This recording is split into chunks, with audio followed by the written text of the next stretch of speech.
All right, hello everyone. Welcome back to Eagles Power Hour. Fun episode this week. We're doing a full-length, long-ass episode with a recap and a preview in it, and Patty's picks in it. I was busy as crap this early part of the weekend. This weekend wasn't able to get it done earlier in the week, so we're gonna get it done. I'm recording this Wednesday. We'll get this out. Should be Thursday morning, but we're going to have a long, action packed episode, I guess you'll say, and a lot to talk about. But hey, happy episode. We are talking Eastern's win over Sacramento State. I was not feeling too optimistic headed into this game, guys. And man, this was a really it was a really good team win overall. And there was actually a lot of good things that I saw that I don't know. I'm feeling a lot more optimistic now than I was 2 weeks ago after the Montana game or after the Nevada game. So we'll get into that in just a second. Just wanted to give a quick shout out to our sponsor, Walk On Apparel. We'll hear more from them later. But yeah, man, Eags win 35-28. It was a close kind of it was not, I wouldn't say a shootout, but it was definitely a game dominated by the offenses, as in, nobody got a stop until the second half. But you know, it, both offenses kind of went back and forth with long, pretty carried out drives. Longer drives, most of them over 5 minutes long. And then in the second half, Eastern just looked like the better team.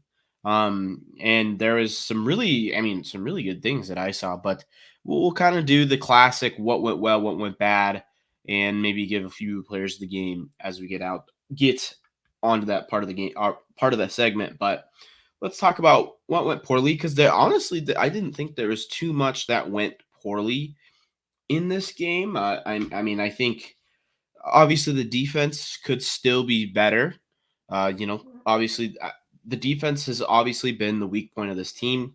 The defense has been, they've struggled with the new scheme that Coach Sanders has brought in. Some of the players have really struggled in that scheme, and it has made kind of both ends of the defense be susceptible to big plays. But and I mean, Sac in the first half was able to really drive the ball kind of, I wouldn't say with ease, but they were able to move the ball methodically, and they scored 21 points. Eastern did not get a stop in the first half, but Sac State only had 3 drives in the first half. And if a team's playing that ball control style of offense, which I don't think they were trying to, I think Eastern was just playing a little bit better defense as a team. But, obviously we don't want to give up. 28 points isn't horrible, but you would like to see Eastern get a few more stops. But the first half defense was the one thing that was a little bit upsetting. The other thing that didn't quite go well, in my opinion, is, we just, even when Eastern gets stops, for whatever reason, Eastern really, really struggles to score off of stops. When they get the ball via the punt, I really want to go in and look at this stat when I have some time. It feels like Eastern just cannot score off of a punt return. If they get the ball in a kickoff, that offense is dangerous. But if they get the ball from a punt, that offense, or a turnover even, like that offense just hasn't been they haven't been able to put points on the board to the same clip that they are when they just get the ball off of a kickoff. I don't know what it is about that. It's not like we're getting the ball in the 25 every time every kickoff anyways, because Michael Wortham almost always brings it out of the end zone, but I don't know. That's the other thing. Eastern in the second half of this game got, I believe, basically 4 back-to-back stops. They forced an interception in the third quarter. Then they attempted a field goal, missed it. Then they forced a punt from Sac State. Sac State, the defense got a stop, and then we gave up a conversion on a fake punt. Defense got another stop. And so, the defense got essentially 4 stops. It was only really 3 stops when you look at the drive chart, but it really was 4 with the fake punt, and 4 back-to-back-to-back-to-back stops in the fourth quarter with a lead is absolutely massive. But Eastern was able to score a total of 7 points off of those 4 stops. And that's a little frustrating. And that touchdown drive was amazing. A 99-yard touchdown drive to put Eastern up by 14 points. That was an incredible drive, and you got hats off to the offense on that drive, but you get the ball.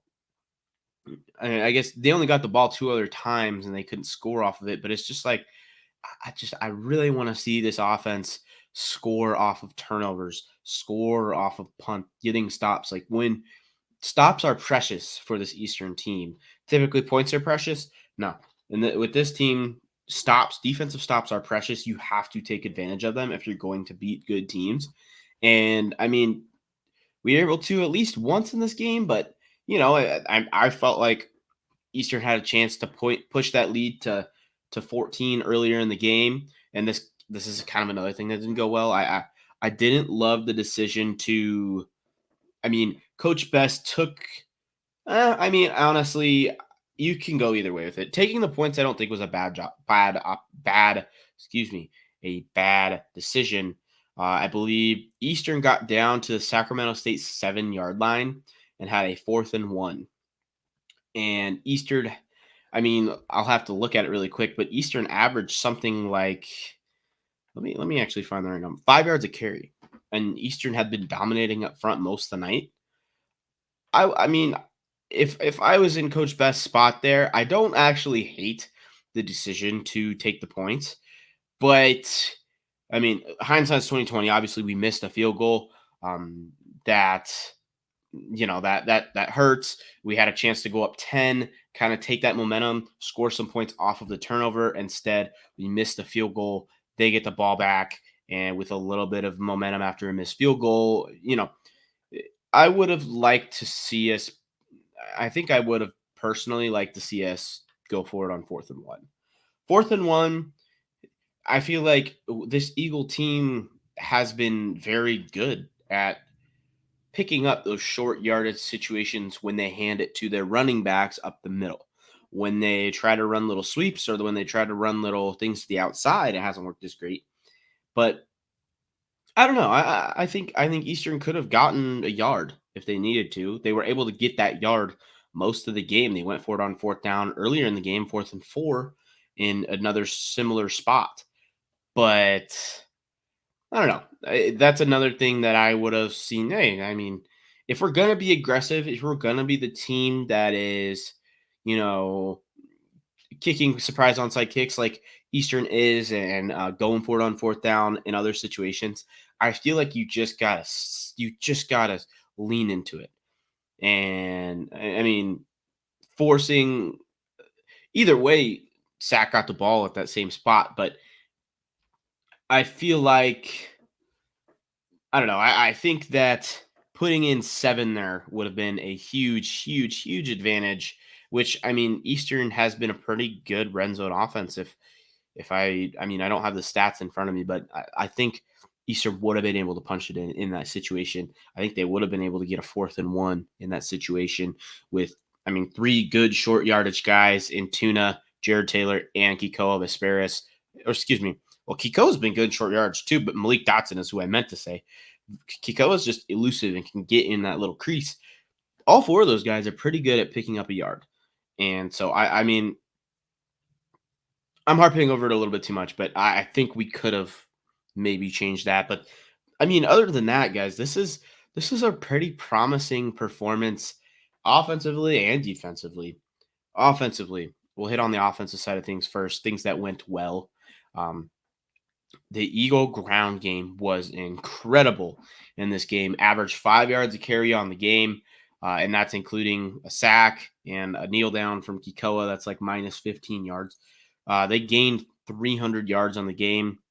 It was minus 14, but they gained 300 yards on the game. 102 yards on the ground for Tuna Alta here, 98 from Jared Taylor, 56 from Kikoa, and 44 from Malik Dotson. Malik Dotson actually averaged 7 yards a carry. Tuna Altier 6 yards to carry. Jared Taylor just shy of 6 yards a carry. Kikoa only had 3, but again, he had minus, I think he had minus 13, minus 14 yards on kneels and sacks and stuff. So, um, it hurt his average a little bit there, but generally, dude, the ground game and the Eagle offensive line looked awesome, guys. This Sac State front seven was, I believe, the third best in the country in terms of yards per game against in the ground on the ground. Coming into this game, they were one of the best front sevens in the whole country. And man, Eastern was able to really just run the ball down their throats. And this has been consistent throughout the year. I think Eastern's been able to run the ball pretty damn well all year. I mean, the only really there hasn't been a team that Eastern's had problems running the ball against. Maybe you could say Nevada, but even in the Nevada game, a decent amount of the time, Eastern was picking up 3-4 yards. This ground game has been really, really good for Eastern Washington. And it's kind of weird because I know Eastern's known for their passing attack, but it really has been the ground that's been more effective. Uh, the three-headed monster of Jared Taylor, Tuna Altier, Malik Dotson on the ground has been really good. You have Kikoa, who is also very good on the ground, very, very elusive, and he's a decisive runner, which I like. He's not gonna, he's not gonna dance around too much. He's good at, hey, if he's gonna go, he's gonna go. He's gonna make someone miss, and he's gonna get out of bounds. He's gonna slide. He's gonna, do what he needs to do. Um, I don't know. I just think overall, very, very impressed with the ground game for Eastern Washington. I mean, should have had 2 rushers over 100 yards, man. Really good. 4 rushing touchdowns on the day. Awesome stuff. Another thing that went well offensively, I mean, Kikoa he continues to look really good. And I think he is at his best when he's complemented by a good run game. But I mean, he's finding Chisholm down the field.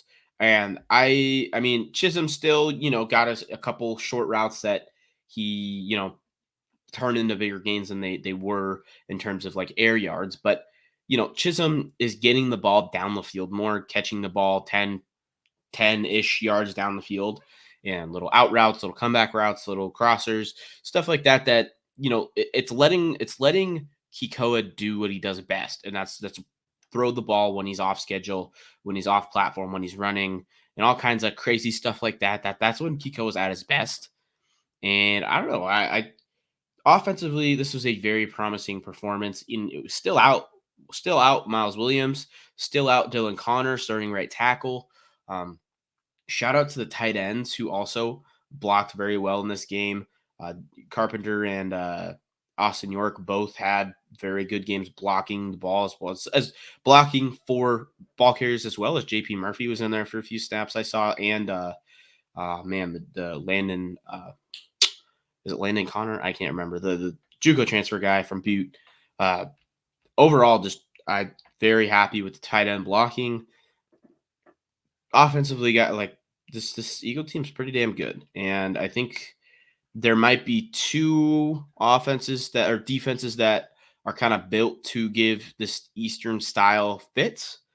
And I mean, unfortunately, we play both those teams later this year, but we'll worry about that when we come. Eastern offensively, I'm pretty optimistic with Eastern's chances. If they continue to lean into the run game, I'm very excited. I think that is the strength of this Eagle team and what Eastern does best. Also, okay, we'll move to the defensive side of things. What went well? I just I think the defense overall just played much better. So over the bye week, it was very apparent that there was some simplifying of the defensive play calling and the playbook and the scheme needed to be done. That is something that Paul Sorensen mentioned like a million times on the pregame show. And it was evident when you watched the game this week. Eastern played a lot more base, kind of rushing 3 or 4 guys. They still blitzed every once in a while, but they were much more conservative when it comes to rush blitzing. And I think that really, really helped Eastern in terms of limiting the explosive plays that they've been giving up all year. giving up those big 10+ yard runs, big 20+ yard completions, playing a more base style of defense. Yeah, teams were able to kind of Sac was able to kind of nickel and dime it down the field. They're getting about 4 yards of rush, but it's forcing them to use a lot of clock. It's forcing them to really, take their time to get down the field. And with Eastern, Eastern's a more of a ball. They go fast, but they're more of a running team. And so if Eastern gets a lead later in a game, they're able to run the clock out pretty well, give their defense a good rest. And I don't know, the defense has been playing better in the second half of games, at least the last 2-3 weeks. The Montana game, the second half was much more of a better performance for the defense. They actually got a couple stops. They played a little bit more base. The Sac game, we played mostly more base type stuff. They mix up the coverage, but when it comes to the front 6-7 guys, they're trusting their front four to get pressure, and I thought they did a good job. There was no sacks in this game, but they were able to make Conklin a little bit uncomfortable. They were able to squeeze him out of the pocket. Some of that's on Conklin being young, just wanting to get out of the pocket when there's any sort of commotion. But, you know, Eastern was able to get some hurries with only rushing 3-4 guys. And so, they did get hurt on defense a couple times, but generally playing the more base style of defense has been better for Eastern in terms of I just think it fits what we need to be able to do better. And hey, Eastern finally won the turnover battle. They finally got a turnover that wasn't a Hail Mary, something stupid like that. They didn't turn the ball over. I've been really damn excited about Eastern's just the turnover opportunities are there. They've lost these close games without turning the ball over a bunch, and they've lost these close games without forcing any turnovers. If Eastern's defense can start forcing a turnover or two in the games, this could be pretty exciting. And hey, this week we're playing a quarterback that has been known for turning the ball over at times. So it should be. I think it'll be a fun matchup. Looking forward to this week with UC Davis, which we'll talk about with host of the Aggie Pride podcast, Dwight. I can't remember his last name, but Dwight will be joining us here in just a minute to talk about that Davis matchup. But just a few closing thoughts about the Sac State win. I think this is showing us like, hey, Eastern has the talent to be a pretty good team. This team is, as Kyler keeps saying, like this team is 4-ish plays away from being 5-1. That's this team is 2-4, and 3 of those 4 losses came by less than a score. They lost to Montana by we lost to Montana by 3, lost to Drake by 3, 3. You lost to Sela by 4. It's a few things change, a few things bounce the other way, and all of a sudden Eastern is looking more like a bubble playoff team than a bottom feeder that, right before the Montana game, I was saying that Eastern is probably a bottom 3 Big Sky team. And now I think they're not to the playoff level tier yet, but they're kind of in that middle tier where it's like, hey, this team can beat anyone on any day, but they can also lose to anyone any day. And that's where the consistency and things that, it's a fun team to watch, but if you want to win national championships, you got to start eliminating the losing to teams that should not beat you. The losing to, Drake, that shit can't happen. The losing to Idaho State after having a 42-13 lead or whatever the heck the score was.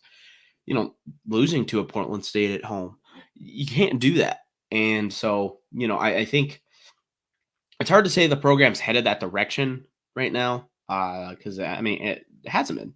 It just hasn't been. It's been 3 years of embarrassing losses, but the fight and the talent and just generally the health of the program is not god awful to the point where this team is just bad. This isn't Idaho State, guys.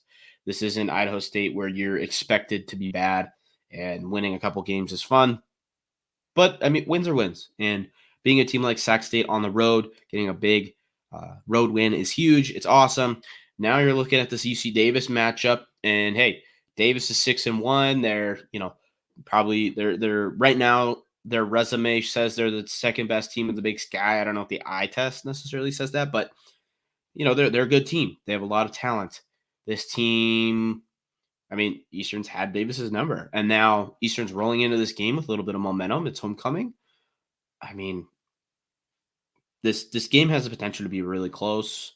If Eastern's able to pull this one off, all of a sudden Eastern's rolling into Moscow in 2 weeks with some momentum.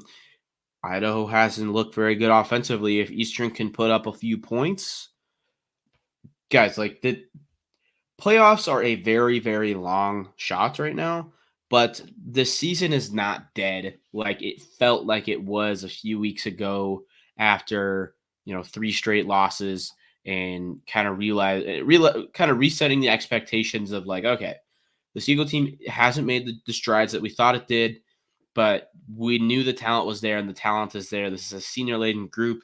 They're going to play their asses off. They're all playing for Coach Best, man. And hey, congrats to Coach Best, dude. Win number 50. I mean, it's been an up and down battle, up and down career for Coach Best as the head coach here. He is dealing with a lot of criticism from people like me, from people nationally. But hey, man, that doesn't get more EKG than Aaron Best. And so, huge shout out to AB for getting win number 50 as the head coach. He joins names like Paul Wolf, joins names like Bo Baldwin up in that list. So, I mean, huge congrats to Coach Best. Really excited for him and his family, and happy for him. Don't get me wrong. When I criticize the coaching staff, all those guys are excellent dudes, excellent people, and so I have a lot of respect for those guys. So very happy for Coach Best getting win number 50. But I mean, is there any other quick things? Maybe we'll talk about a few kind of standout performances. Tuna looked excellent in this game, and I thought that was massive. I thought Tuna playing up to the level that we know he can is a huge deal, and I'm really excited that he looked back to his regular level. Malik Dotson also looked good. 7 years of carry for him. It looked like he might have rolled an ankle or something later in the game. I'm sure he's fine, but and then I just dude, 99 yard touchdown drive to push yourself up 14 on the road in the fourth quarter. That was just an absolutely that's what I like to call a championship drive, and obviously that's not where Eastern is right now, but a 99-yard 10-play 99-yard drive to put yourself up by 14, 5-minute drive, chewing up the clock, score a touchdown, leaving Sac State only 2 minutes 46 seconds for 14 points. Man, it can be a little bittersweet that this team lost some of those games that they really shouldn't have early in the year. But this is a fun team to watch, and you never know what the hell you're going to see on Saturday. So, excuse me for the hiccup there. And then last note I'll hit on, I think the front defensive line, playing the more the basic front four rushes that we saw this week. I mean, they still stun it a little bit, but playing majority more straight up, bump or press and read, bench press and read defensive line. I think it favors our defensive line talent so much more than all the crazy stunts and stuff. Just because we have a lot of big kind of beefy defensive tackles. You think of a Jaira Leopipitele, you think of you think of Newsome, you think of, I mean, Isaiah Perez is more of a speedy guy, but these guys, Matt Brown, these guys are big and they could move okay, but they're not. Their strength isn't speed. Their strength is strength, right? And so I think just having those guys in the middle clogging things up, taking up two blockers, and even, like Matt Brown is really, really good at shedding blockers. I think when you just let them play more straight up, I think the D line is a lot more talented than we realize right now. And having Newsome back, I think helped a ton. Getting Jarelia Pipitele, I think he is one of the more underrated guys on this defensive line. Is like that dude is just always making plays. And, it's hard to tell him apart from Justice Lualu. 98 and 90, they both have long black hair. They both have like kind of the tribal tattoos on them. So it's kind of hard to tell them apart sometimes. But those two guys have been fun to watch this year on tape. So I'm excited for this defensive line I think playing a little bit more to their strengths has been. I think they just look better overall, and I think they have a better shot to be to really kind of limit teams on the ground. Are they going to dominate Montana State? I don't know. No, Montana State's on a different level, but a team like Davis, I think this Eagle defense has a chance to slow them down enough to give themselves a shot. That's for sure. But that we'll turn the page on to UC Davis. We will be joined by Dwight here in just a second, but before that, we are gonna hear our word from Walk On Apparel, sponsor of the show. Thank you guys for sponsoring us. The Eagles Power Hour is sponsored by Walk On Apparel. Walk On Apparel focuses on capturing Ewu's culture and traditions in apparel designs that are as different as they are affordable. Plus 10% of the profit from every sale gets donated right back to the Eagle Athletic Fund. That's a win for you and your alma mater. EPH listeners get 10% off Eastern gear at checkout using code EPH10. That's EPH10. New designs drop throughout the season, so go follow them on Instagram and Twitter. Check out, just see what they got. They like to drop some limited edition stuff that you can only get for a week or two at a time. They dropped some Coach Monson stuff. Munson for basketball that's starting up soon. We got Eagle Madness tonight. As I'm recording this, it would have been yesterday as you're listening to this, so that's fun. But go check out Walk On Apparel. Check them out at walkon-apparel.com. That's walkon-apparel.com. Up the fans. All right. So thanks, guys. We are going to pull in Dwight here and talk about this homecoming matchup for Eastern Washington. Eastern Washington hosting UC Davis. Thanks, everyone, for listening. All right, and we are joined by Dwight from the Aggie Pride podcast now.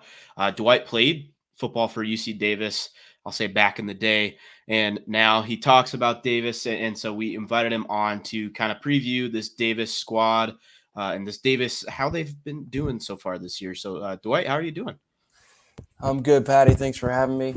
I feel like I'm on the red turf right now with this background, so excited to talk Big Sky, talk UC Davis, talk Eastern Washington, and really excited for what I hope will be a great game this weekend. Yeah, for sure. It should be a really fun matchup, and it kind of seems like two teams that are kind of like, for whatever reason, they always seem to play games kind of tight. Like there's the odd year where Eastern got them pretty good, but like the last 3 to 5 years, it feels like they're always like really close games. So we'll let's get a quick, just little rundown. How has Davis been so far this year? What has kind of led them to this point from a Davis fan perspective? Yeah, absolutely. So, I mean, the backdrop here is a big change at the coaching position headed into this year. Tim Plow taking over the helm from Dan Hawkins.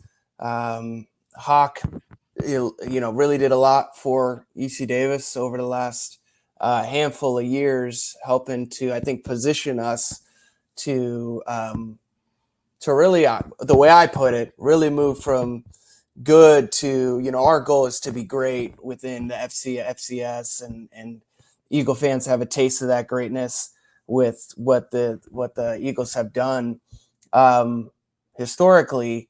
But so Hawk really set us up, and God love for Hawk. But the transition to this new era with Tim Plow, who played at Davis, was a quarterback at Davis, and coached at Davis, got to start coaching at Davis, and has had success both in the FCS in the Big Sky, and then has also had some success at some programs at the FBS level as well, and now coming home to Davis. And so that really is the stage, and that was the question for us as we thought about what this year would shape up to be. A lot of expectations, also a new kind of energy around the program, and that all kind of built up to a season kickoff against Cal at Memorial Stadium in Berkeley, where I was really impressed.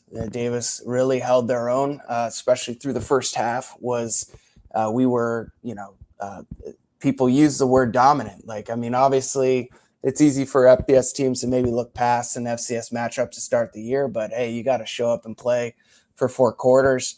We made mistakes in the second half, and that one kind of slipped away. But I think overall, like, we left that game with more positives about the potential for the program and how this year might look. And moving through the rest of the season for the non-conference matchups, it was I'd say continuing to see the potential for this squad. And then also being really clear that, like, we're not playing our best ball yet, right? And so if you listen to Coach Plow's press conferences, you look at the media around the performance in the first, I'd say, quarter of the season. That was kind of the conversation. We're winning games, but there's things that clearly need to get worked on and improve if we want to be, playing for the Big Sky championship, conference championship. If you want to, the ultimate goal, right, of at least for Davis, is to head to Frisco, right? And so you set your sights there, and you say, like, what do we have to do to get there? And so I'd say over the first couple games was seeing that mix of a couple things, like really strong performances on the defensive side, and then the offense really struggling to kind of get the wheels turning for a full game, but still finding ways to win. And so we talk about that on the Aggie Pride podcast, this identity of, like, hey, this team feels a little unique in that even though we're not playing our best ball, we're finding ways to win, where in previous years we might not have. You talked about close games with Eastern in the past too, where, like, it could have gone either way entering the fourth quarter, or a couple key plays here and there that we didn't execute on or that didn't go our way. And so really feeling good about that part of this team's identity. And then as we get into the last couple games, starting to get into Big Sky play, from our view, really feeling like there's starting to be some gelling of all the pieces to really put together a complete 3-phase game. Obviously, last week against Cal Poly was the first time that our offense really broke out, which is good. I think going to be key. And we'll get to keys to the game, but obviously Eastern knows how to score points, right? And so for us to prove to ourselves and to show the world that we can put up points as well is, I think, a positive step. So I think overall we've been building, we've been winning as we've been building, which is not always the case. Sometimes you got to take some L's as you learn, but you'll hear Coach Plow always talk about, this idea of focusing on the process and not worrying as much about the results. And so if you're able to focus on the process and still get the result that you'd like, that puts us in I think a really great position, sitting at 6-1 and undefeated so far in the Big Sky. And so I think we're coming into Cheney, all things considered, in an optimal state. Obviously, there's been injuries, and it's especially on the defensive side, but really impressed by Coach Coombs, our defensive coordinator's ability to make make much out of less and scheme things up to allow guys that might be coming in to fill in for someone to really perform. So I think I'm feeling really positive looking back at the first 7 games of the season. About the journey so far hasn't been without its trials and tribulations. A couple games we really struggled to start fast and had to battle back from early deficits. And again, not ideal, but that's a good muscle to build. And so, thinking about how do we start fast and not put ourselves in a position that we're coming from behind against better competition. So I think those are some of the things when I look back at the season so far that lead us to where we are today. Right. And I mean, Davis is coming in 6-1, undefeated versus the Big Sky. And honestly, they're probably looking like the second best team in the Big Sky right now. I mean, this isn't, Yeah. Davis is a couple years ago where like they tend to be, flash in the pan, and then maybe the next year or so they're not quite as dominant. But to me, this Davis team this year is like, they have some of the best skill talents in the conference when you look at some of the, and we'll roll this into the offensive contributors here. Mm-hmm. I mean, you have guys like Land Larison, Miles Hastings, CJ Hutton, and the whole squad there. But the offense was struggling early in the year. And to me, my kind of, when I watched the tape of it seemed like the offensive line wasn't clicking quite as well as we've seen in the past couple of years.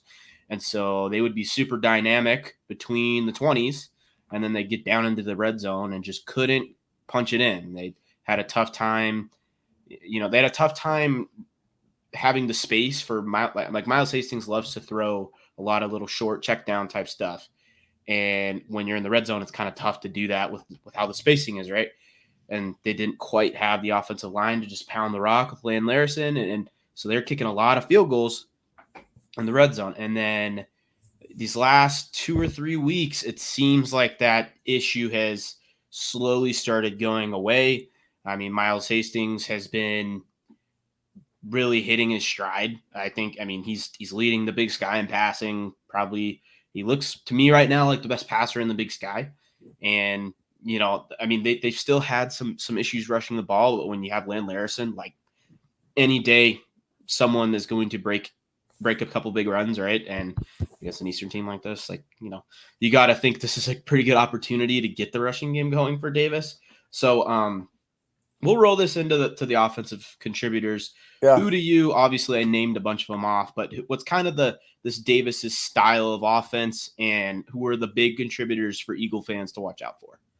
Yeah, and again, this is all stuff you can find online. But Plow talks a lot about this offensive identity and really a team identity around Shredville, right? And so you might have seen some of that branding. And so, really looking at a balanced attack. And so you're right, there were issues in the red zone, and that was obvious for everyone to see. And again, to me, it's a positive. Like, we're figuring some things out. Again, we have to test our mettle against better and better competition, and I would put EWU in that conversation for sure. And so, when you talk about offensive contributors, obviously there's the guys we all know about, Land Larison. What I'd say about Land is, when you watch the tape, obviously he's going to get his carries, but he's also a top contributor in the pass game. And some of his most insane plays this year have been, incredible grabs that he's made, and then yak yards from there. And so, I don't envy Coach Sanders, defensive coordinator for the Eagles. Fun fact about Coach Sanders: when I started playing at Davis, Coach Sanders was the running backs coach, and I just have this memory of him like. Dude had the most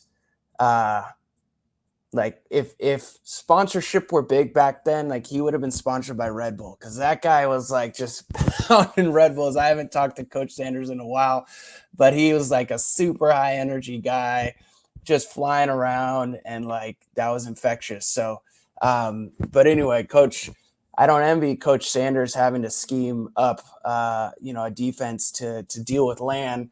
But as you mentioned, now there's more contributors that are stepping up. You've got C.J. Hutton, obviously, who's a sure pair of hands, great blocking receiver, which is always underrated. And you got Trent Tompkins as well, came in as a quarterback and has now found a role as a dynamic receiver.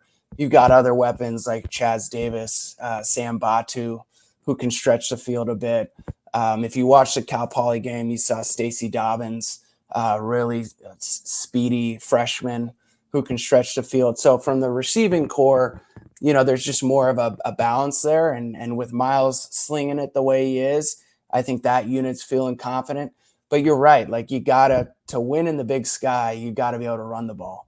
And so a lot is on that O-line, who had some injuries early in the season. But certainly, to your point, there were some games where we also played against some really, really great defensive lines, defensive front sevens.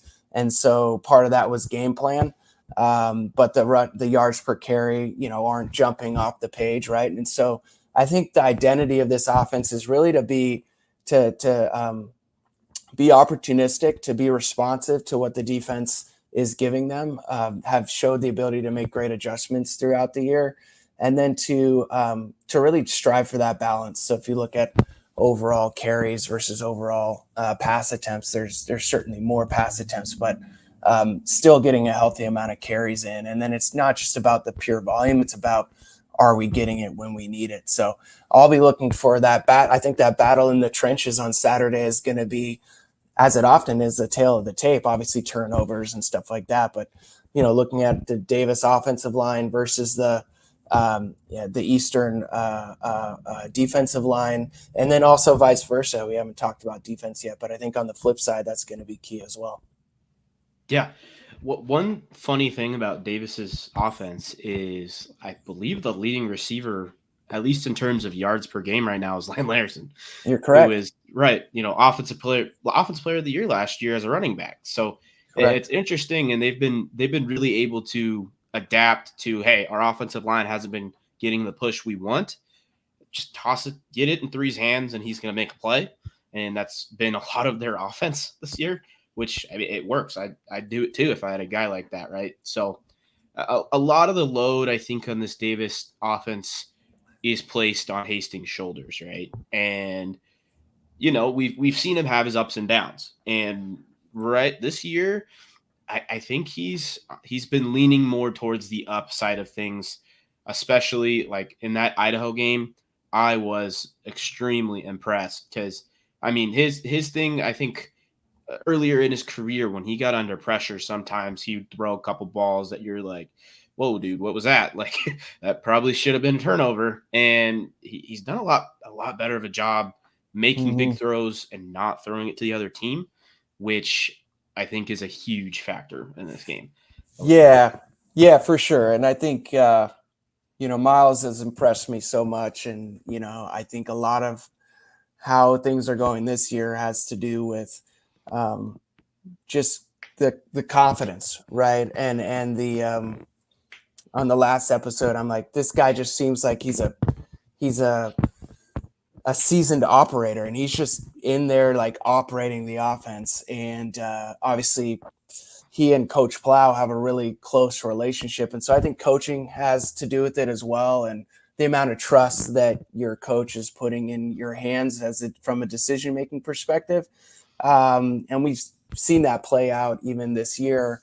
And so, yeah, I think we will live and die by, kind of the leadership of Miles in large part. And it's just been going from good to better as the years progress. And so I look for him to just keep building that confidence. And then you see that, right, spread to other guys on the offensive unit. That's why I think is great last week.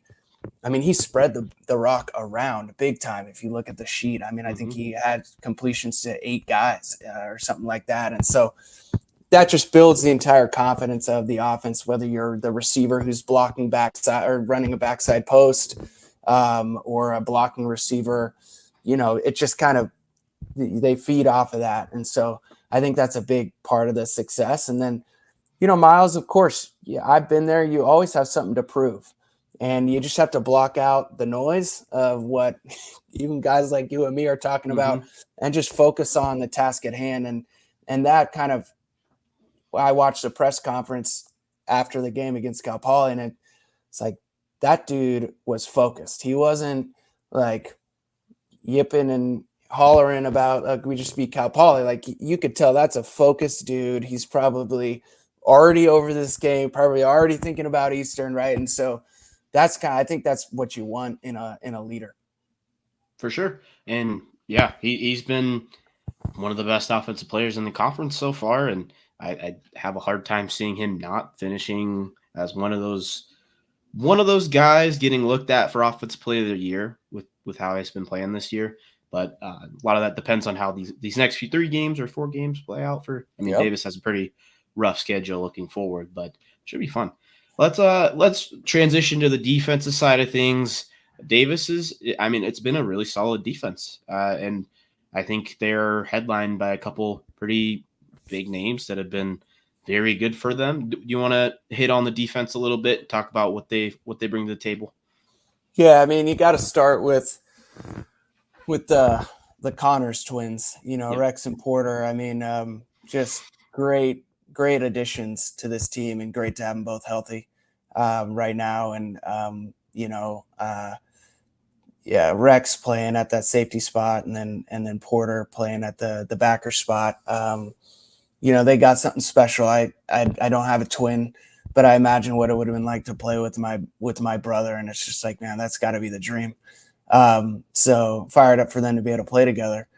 But they anchor a lot of the defense, and then you've got Kavir Baines at the safety spot as well, just a ball hawk flying around, making really impressive plays, both in the PBU game, but also in the tackling department as well. And then you've got Zach Kennedy, who on the D line is gonna attract some attention, right? And so our defensive approach, it starts with Coach Coons, but the whole defensive staff, and just being really strategic. And so I'm sure they're looking at all the weapons that Eastern has and thinking of, hey, how do we mitigate here? And so it's a week to week thing, but I really think limiting opposing teams. I think average opponents 21 points at this point, and so for the defense to do that, and then sometimes to be able to score points on defense with some turnovers that they were able to score on. It's just you got to have that, especially in the Big Sky where there's such parity and anything can happen on any given week. You got to have a stout defense that it might bend, but it doesn't break in key moments. And so, they've got they've got things cut out for them this week. But so far this year, I've been really impressed with the defense. Haven't had a game where it's like you really can lay it at the feet of the defense. Yeah, I thought Davis's defense was very steady this year. Like they've dealt with some injuries early. Well, I believe at one point both Connors brothers were out, and I think it was the Southern Utah game. You could really just kind of tell hey, they're missing those guys in the run game especially. But with those guys back and healthy, and then you talk about Kavir Baines and I mean David Meyer has been really good this year as well. Those 4 dudes in the linebacker and safety spots have been very, very good on tape. They've definitely caught my eye as someone that watches most of the Big Sky games, and along with Zach Kennedy, really good defensive lineman. They run kind of I wouldn't say it's similar to Eastern, but you could see some similarities in some of the fronts that they give each other or they give teams, and they seem to thrive on turnovers. They've been really good at forcing turnovers this year. Doesn't David Meyer have 3 picks at middle linebacker this year? Something stupid. Yeah, But great story about Meyer, and it was cool for him. He transferred from Cal Poly, so for him to be part of that big victory and hold up the golden horseshoe as an Aggie has got to be special. Hopefully we'll get to chat with him at some point on the Aggie Pride podcast. But we were playing Southern Utah, and he ended the game with a pick. Like, that game came down to the final drive, and he, in the previous game, he ended the game with a pick six. I think what we had heard was the coaches were like, man, get down, and so he may have, if you look at the film against Southern Utah, he may have had the lane to get another pick six against Southern Utah, but as a good, well-coached player, he got down and gave up that personal glory to secure the win. But yeah, we got some ball hawks out there, really opportunistic, and there's way more guys. I think they're just a well-coached unit across all of the position groups, and they really play together. And some teams, there can be, hey, offense needs to play better. We're giving the ball back to you, but you didn't see any of that, especially earlier in the season where the offense was, finding their way more. And so I think that contributes to the overall team morale of them being a unit together versus just being offense or just being defense. Yeah, I just generally Davis has been very good. I would say they've looked consistent to me. Defensively, they've looked pretty consistent to me. Offensively, they've spun the wheels a little bit at times, but you look at, like, the Portland State game was weird. Mm-hmm. Also, like, that's a big letdown spot. Yeah, they're 6-1, dude. I mean, no matter what the ref says, they're 6-1. So, they've been a very solid unit. And if you're looking at this from the Aggie perspective, you're like, if there's any year that they're finally going to break the Eastern curse, it is this year, right? Well, we'll get into keys to the game now. I think, this game, I think it really comes down to the matchup, Davis's offense and Eastern's defense. Can Eastern stop them at all? Because, I mean, Eastern has just been giving up tons and tons of explosive plays, which has just been backbreakers. You look at the Montana game, you look at the Nevada game, the explosive plays just killed them. And you limit 2 or 3 of those explosive plays, and all of a sudden Eastern is, they're 4 or 5 plays away from being a 5-1 team right now. Yeah. And so I think a huge key is just limit the explosives. And Eastern was able to do that last week against Sac State. Right. Eastern, over the bye week, there was a huge theme of, hey, we need to simplify the defense a little bit. And it seemed to work, as in the Montana game, Eastern got caught blitzing like 9-10 times on third down, and it just killed them. They weren't able to get pressure when they blitzed, and so it was just easy throws for big gains. And in Sac, they kind of just let the front 4 and front 3 eat, and they were able to make plays. So I've got to think Eastern's going to kind of have a similar approach, and they're going to try to just force Davis to nickel and dime it down the field. And I think if they're able to do that, it comes out of turnovers, right? Yeah. I'll throw it to you. What's one of your big keys to the game? Yeah, I think yours is spot on. For me, it's I throw the turnovers in there. Obviously, whichever team I think is gonna get that edge. Like you said, they usually play each other pretty close. As the Big Sky goes, you never really know.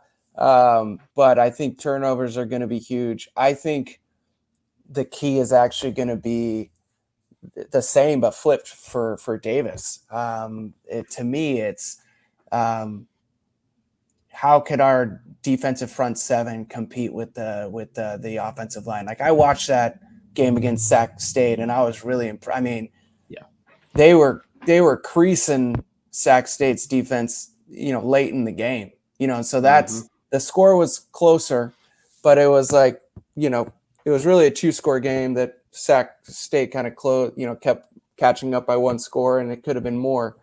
But that the offensive line for the Eagles and the running game, I mean, you've got you got running backs and quarterbacks that run the ball, right? And so like that's a little bit of a different identity offensively than what we might have seen in past years where everything's going through the likes of Cooper Cup or other guys. Obviously, Efton Chisholm is a force to be reckoned with, but on the receiving side of the ball, things drop off a little after that. So to me, it's like, listen, you got to have a plan for Efton Chisholm.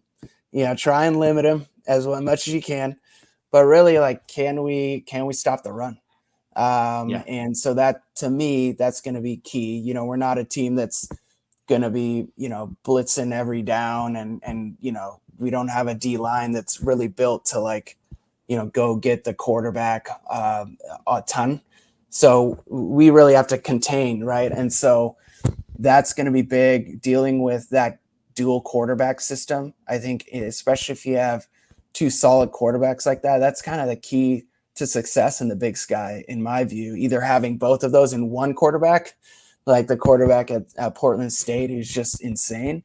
The quarterback at Idaho who transferred out, right? Like, to me, that's a gold mine in the Big Sky and the FCS. But if you have a two-headed monster, like Eastern does, it's going to be, can you disrupt at the line of scrimmage? Can you limit them to 2 to 3 yards a carry instead of 5 to 6? And so I think that, to me, is going to be the key to the game. Right. I think Eastern's thinking pretty similar too. It's like, hey, the offensive line's coming off of one of their best performances all year. I mean, they've been on, in my opinion, watching the film, Eastern has this identity as, hey, they're high flying, they go fast, they throw the ball. But this Eagle team's been a lot more of a ground and pound team this year. Yeah. And they're starting to lean into that more and more on the play calling side of things. And I mean, the offensive line has really responded well to that. The running backs have responded well to that, and the quarterbacks have all responded well to that as well. So, Sac State's front seven was one of the best statistically. I think they might have been the best statistically against the run coming into that game last week. I think it was like Eastern, 60 yards a game, or it was like some super low just number. Shy of 70. Yeah. And Eastern put up 295 net, I think it was, or 286 net, 300 gained. And that's including a couple kneels. So, I mean, I've been very impressed with the Eagle offensive line and the tight ends blocking, and hell, they even pulled Efton Chisholm around as a lead blocker a couple times, which blew my mind, and I loved it. But I think if Eastern can run the ball with the way that they want to, I think it could cause some problems for Davis, in the sense that, hey, now they're going to have to commit one more dude to the box, and that's when the big plays happen. Eastern really likes their little short bubble screens, and then they'll throw a little bubble surprise on you. And they've hit 3 or 4 of those this year that have been, they've been difference makers in the Monmouth game and the Sac State game. I mean, they hit it 1 or 2 times in the Drake game, but we're not going to talk about the Drake game. But I think it really comes down to, I think for both teams, it's, can you slow down the run and can you take care of the football, which is such a basic key to the game.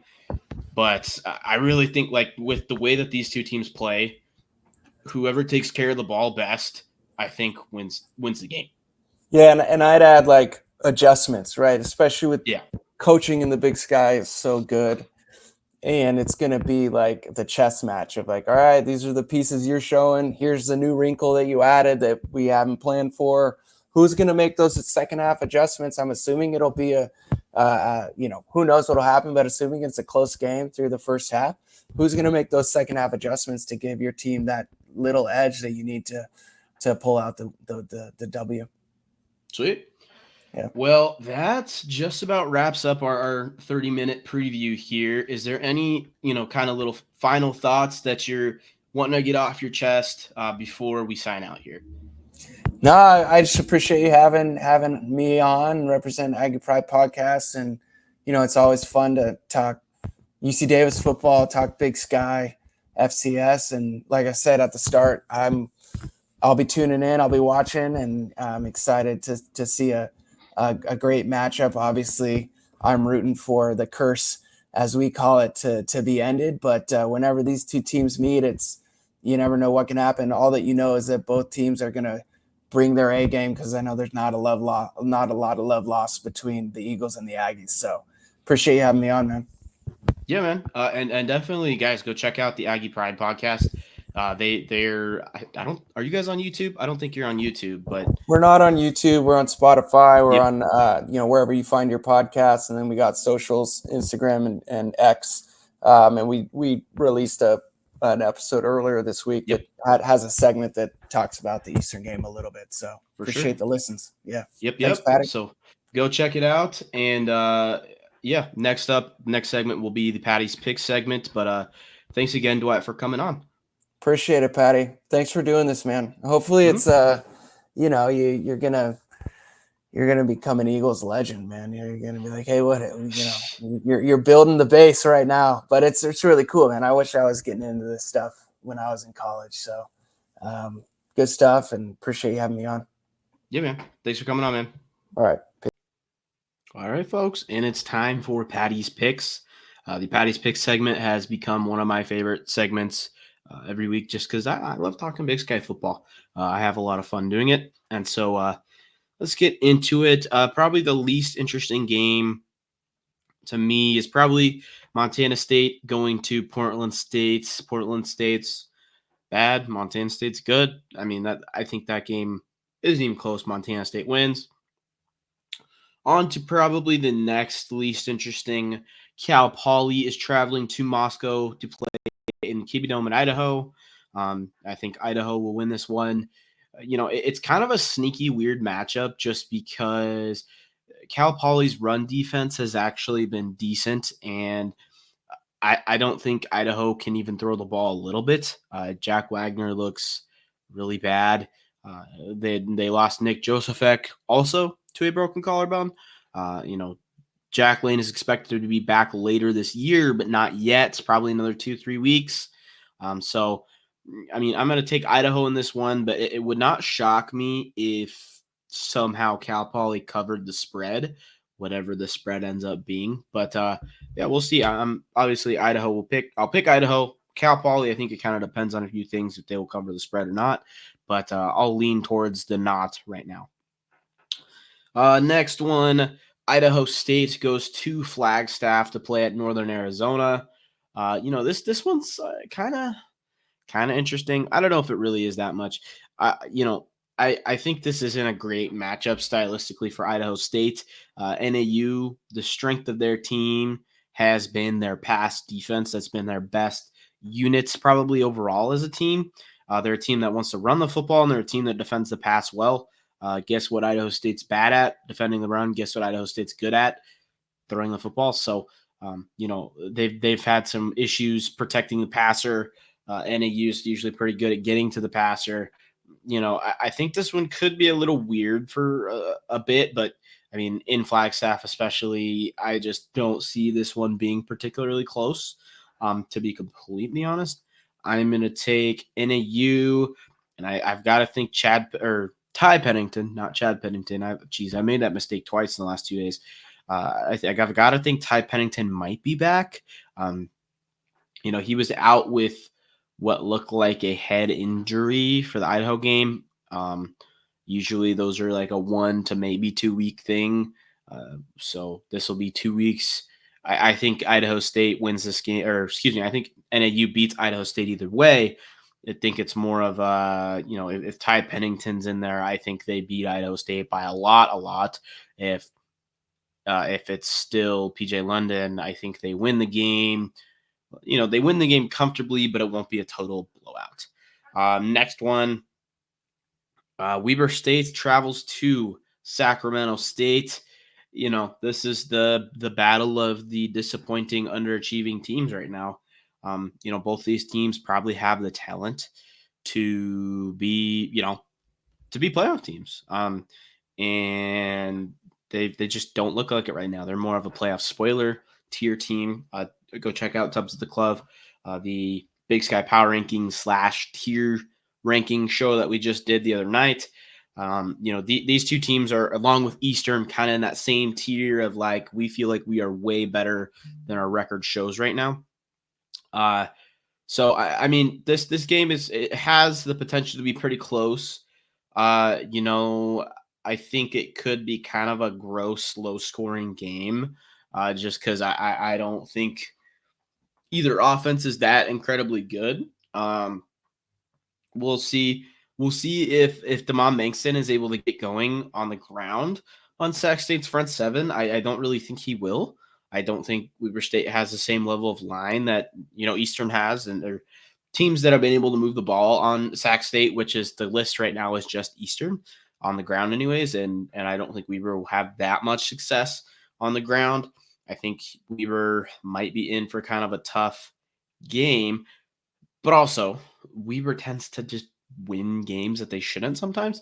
Um, but I think Sac State is the better team right now. I think Sac State has really underperformed, and I think Sac State honestly is probably the better team by a lot, actually. But they've fallen up a little bit. They've fallen short. I mean, Eastern was able to just, they took advantage of the turnovers. The turnovers have been huge for both these teams. Both these teams have given games away with turnovers. I think Weber had like 4 or 5 turnovers last week, which was nuts. Sac State just had the one, but it was a big turnover. They also, gave up an onside kick, and I think Sac State is just the overall better team. They have the better offensive line. They have the better defensive. Defensive line's close, but I think they're overall have the better defense in general. I mean, these teams are pretty similar. Sac State's secondary can be kind of iffy, but I mean, I don't know. Richie hasn't really been excellent through the air, and I don't know how much of that is. I don't know how much of that is just scheme stuff, because I just the Montana game, they kind of let him loose a little bit, and I don't know. It seemed like they should have been able to. They feels like they have the athletes and the quarterback to be a better offense and to use a different style of offense to have more success. But you know, um, we will see how this one turns out. I could absolutely see Weber all of a sudden turning the offense back around, but I think Sac State is a better, less stubborn, more well. I think they're probably a better coached defense right now than like a Montana who gave up 55 points to Weber State. I don't think they're going to give up 70-yard bombs to uh, a slant route, stuff like that. So, I could see Weber State hitting a couple big plays on that Sac State secondary, but I don't know. I tend to think Sac State will win this one, and when I'm wrong, I don't know. I think Sac State wins it. I'm going to pick Sac State at home. I just think Sac State is so much better than their record shows. They kind of like. I think this could be similar-ish to the Montana at NAU game last week, where one team really dominates the first half and the other team dominates the second half. Don't know why it's giving me that vibe, but it is. It's like I don't know.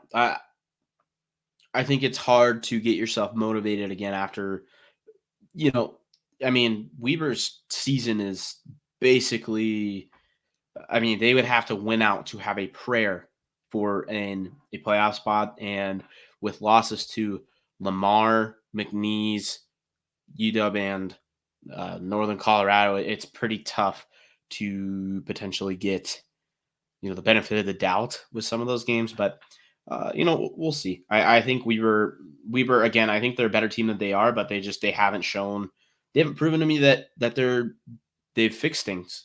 And so I'm going to pick Sac State here. I think Sac State's majorly underperforming for what they have talent wise, and I think they'll be able to take care of the ball a little bit better. And finally, this is the Big Sky game of the week this week. I mean, UC Davis at Eastern Washington.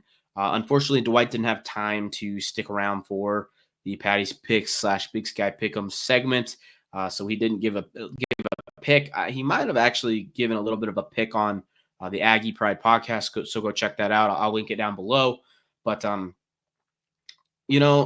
think like we kind of hit on, I think this game really comes down to I ultimately I think it comes down to both run games and who turns the ball over less. I think for Eastern it's hey, limit the explosive runs, limit the explosive plays. For Davis, it's hey, can you slow down the run? And honestly, I don't know if either team is going to be able to do that defensively. But we'll see. I personally think Eastern will be able to run the ball on Davis a little bit. The question for me more is, are they going to be able to do it consistent enough, like they did versus Sac State, uh, to to uh, to be able to control the game? I think controlling the game is huge. Getting to the point where when teams are going back and forth, you're the team in the front of the back and forth rather than the team behind, like we were that first half of the Sac State game. And I mean, it was huge. The onside kick was huge. So I think huge key for Eastern is force a turnover or two. Um, which I mean, hey, Miles Hastings has been apt to historically turn the ball over from time to time, but he has been much better about it this year. So we'll see. I think it's going to be tough to force Hastings to throw a ball away and to turn one over pretty bad. He's usually typically he's pretty safe with the football, but hey man, anything can happen, and I think there's definitely been an emphasis on forcing turnovers these last few weeks. If they can force a couple turnovers, I think Eastern wins this game. Do I think they will? I don't know. I am much more optimistic going into this game now than I was versus looking at the Sac State matchup. But this Davis team has slowly been putting things together over the last couple games. They've been looking better and better and better. It makes me a little bit nervous. Land Larison makes me nervous. They're going to make us tackle on the edge, which is something that we still have issues with. Uh, you know, we still have issues setting edges. We still have some issues getting out there and making tackles. But if Eastern could tackle okay, I think they'll be able to limit the explosive plays. But honestly, guys, I'm pretty worried. I'm pretty worried about Eastern right now. There's already been a pretty big streak that's been broken this year, and that's the Montana losing on the red streak. Um, my analytical brain is telling me that Davis is going to win this football game, but I don't know, guys. I'm kind of stuck. I think there's definitely some things that Eastern has going for them. I think the run game is absolutely something they have going for them. I absolutely think the defense has been playing a little bit better. I think Davis should be favored in this game. I'm kind of stuck between two things. Um, I just I don't know, guys. I think a lot of this will come down to a little bit of luck either way. But I like that Davis is one of the lower. I think that they're actually the worst statistical running game in the conference this year, and I think that is huge. They want to run the football, but I don't think that they have the same level of offensive line that teams that have been able to run the football on us have. And I think that is massive for Eastern's chances, especially playing more of a traditional four-man front again, and going to more of some base concepts. God, I'm going to pick Eastern, guys. I'm going to do it. The reverse jinx finally worked last week, and I think now we have to flip back to just believing. Um, yeah, my analytical brain tells me that Davis probably wins this game. But I don't know, guy. I actually the matchup. Now that I think about it more and more, I think Eastern has a lot of things going in their favor.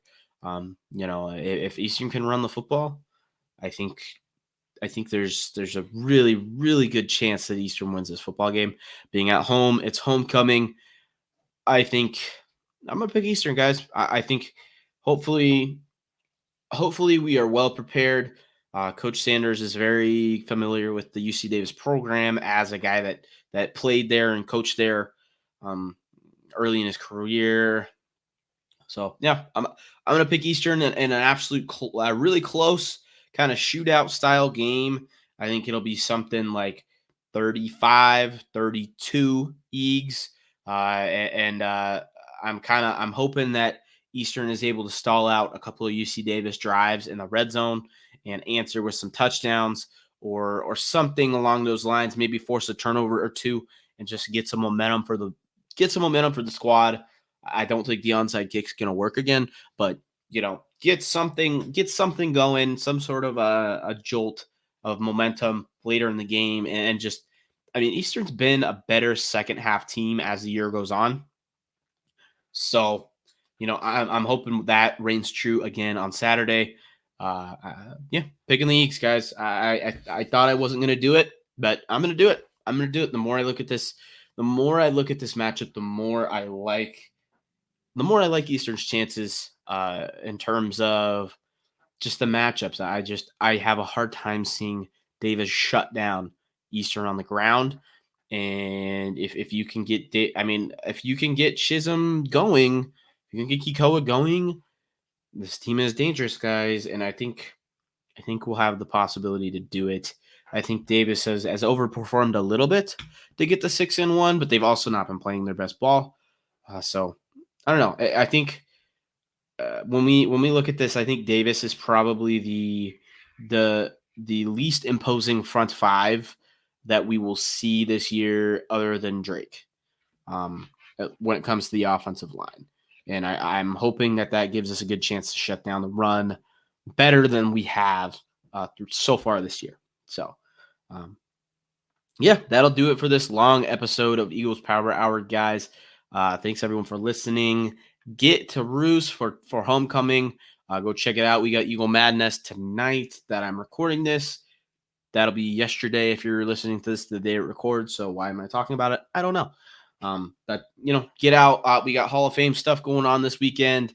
Rodney Stuckey being put in the Hall of Fame, as well as Uncle, what's his name? They call him like Uncle D or something. Ethan Chisholm's dad's buddy, 92. His name is totally escaping me right now. A number of Eagles are getting put into the Hall of Fame. We got a couple basketball players, football player, track and field thrower, drive thrower. So, yeah, get to Cheney, guys. Enjoy the festivities, and let's root for an Eagle win. Let's not. We don't want to end the curse. We already lost one of our streaks. We're not ending the next one. We're gonna extend the streak. Hopefully, we can benefit from a turnover and go ahead and go win this one. All right, that'll do it for me, guys. Thanks everyone for listening, and go Eags.